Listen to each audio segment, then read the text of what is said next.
Hey guys, welcome to another episode of The Vinyl Den, your channel for record collecting by record collectors. My name is Nick. Amine. And today we're going to talk about something that I really don't know how popular this is. I know I've done it with a couple of albums. We're going to talk about digitizing and streaming your music. If you haven't done so yet, make sure you click on the link down below and go check out the Vinyl Den Facebook group. You know, I know I say it every episode, but it's a growing community where we kind of just continue the music conversation. Doesn't necessarily have to be about vinyl records, even though it's called the Vinyl Den, but it just, like I said, a music friend. It's a music group. It's a music group. It's cool. We have a lot of, it's a fun place to kind of just like post the stuff that we're listening to, stuff we're interested in, stuff that's coming out. I also post that when we release videos also. So yeah, talk get about a heads that up on that. Yeah. So there's also a couple of links down there. There's one for the Vinyl Den merch page if you want one of these cool Vinyl Den t-shirts. There's also sweatshirts on there, and there's also a link for the Vinyl Den Patreon page. If you want to support the show, it's always greatly appreciated. If you enjoyed the episode, make sure you give it the thumbs up. Hit that subscribe button down below, and make sure you hit that notification bell so you're notified every time we release new episodes. So I know for me, there's been a couple of albums that I've bought, maybe not a couple, there's actually probably several albums that I've bought over the years that aren't available on any kind of streaming service. And for some of them aren't even available on CD. The only way to get them is on vinyl. I know the Green Day Woodstock is a great example of that. That, if I wanted to listen to that outside of, my basement, I had to digitize it. So the record player I used to have down here was, I had a Audio-Technica LP60 USB. So I had a USB port in the back of it that I could plug into my laptop. And as I spun the record, I could record it on my laptop. So I did that with the first play for several albums and was able to digitize those, at least have a digital copy I could put on my phone, on my computer, listen to it in my car. And I guess I just don't know how popular stuff like that is nowadays. You haven't done that yourself, though. No, I've not done it with records. Obviously, I do it with CDs. For me, kind of a similar situation. There's a few artists that I like where most of their stuff or all of their stuff is not available on streaming. Yeah.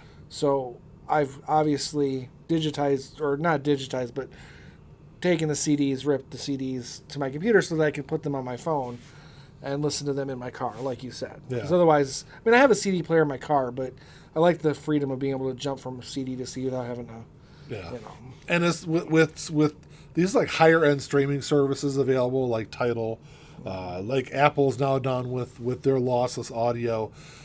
I wonder how many people are actually going to move away from digitizing their albums and CDs. Because that's what I did back in like 2000. I want to say it was like 2007 or 2008.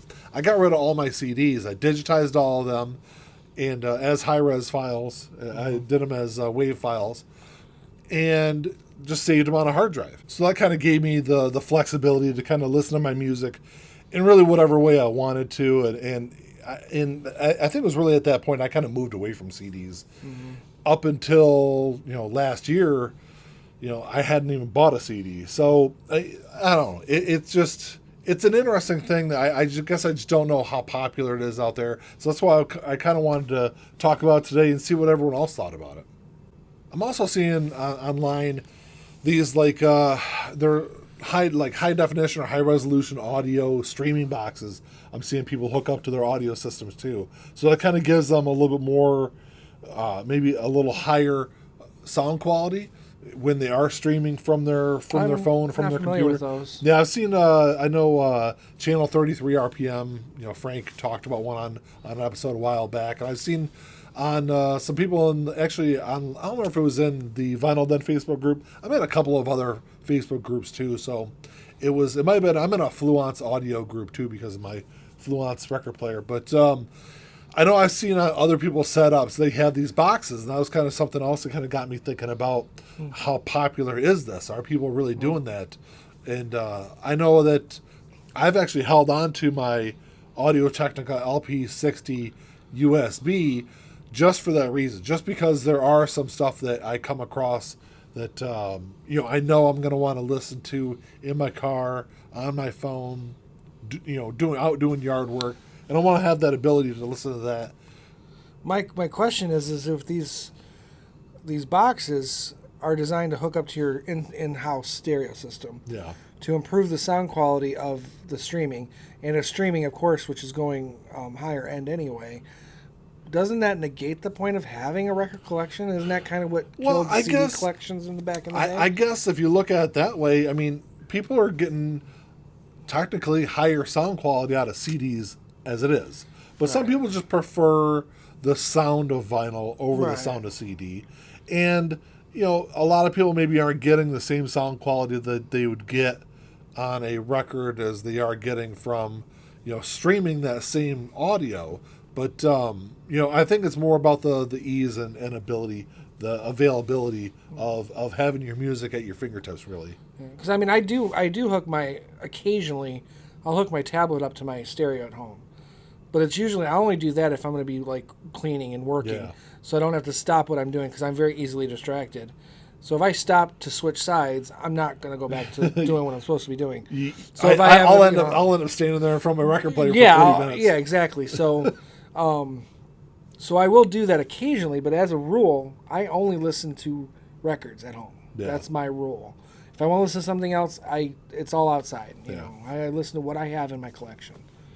So for those of you out there that do digitize your music, whether it is records or CDs, and stream them through your system in your home, my question is, if you're streaming it through Wi-Fi, Bluetooth, whatever, what kind of sound loss do you experience streaming it that way without having something hardwired into your system? Because I would think, like I said, through Wi-Fi, or maybe, I guess Bluetooth might be a more of a stronger connection, but if you're just streaming through Wi-Fi, I would assume there'd be some kind of sound loss there, some kind of audio distortion, some kind of audio loss. It's hard to say.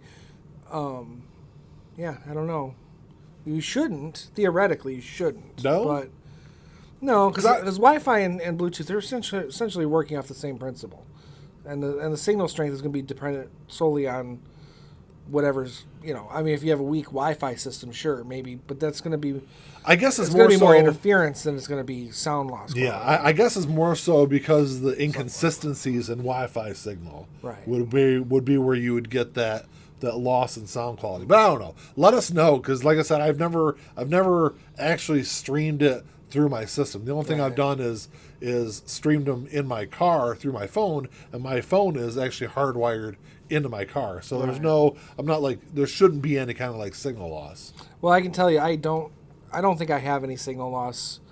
My phone it's Bluetooth connected, but I have an Android phone and a Samsung or Nissan, so it's, you know, it's not like your Apple is going to hook with a lot of different stuff. It's designed to hook with different stuff. Yeah. But I mean, through my Bluetooth, I don't have any sound quality loss. Yeah. I feel like I'm getting exactly what Spotify is sending out. And that's what I'm saying, though, is if you're digitizing albums, for instance, there's actually a really easy way to check that, because you can play the record, digitize it, and then listen to the digitized file, and you should be able to tell if there's any kind of sound difference to it. True. So at least that's a little bit easier way to kind of see if there is some kind of loss. Right. Well, that's all we got for you today, guys. Thanks for checking the show out. Like I said, I'm kind of new to the whole like high-end audio streaming kind of stuff, but I know some of you guys out there definitely do it. So drop us a comment, let me know what you guys think. Like I said, I don't know if there is some kind of sound issues that kind of come along with it, or if there's other kind of stereo equipment that you can buy to kind of limit the audio distortion or audio loss. But I'm not sure. Drop us a comment, let us know. If you enjoyed the episode, give us a little thumbs up, hit that subscribe button down below, hit that notification bell so you're notified every time we release new episodes. Anything else, Ian? Nope. Well, that's all we got. Until next time. Talk to y'all later. Peace.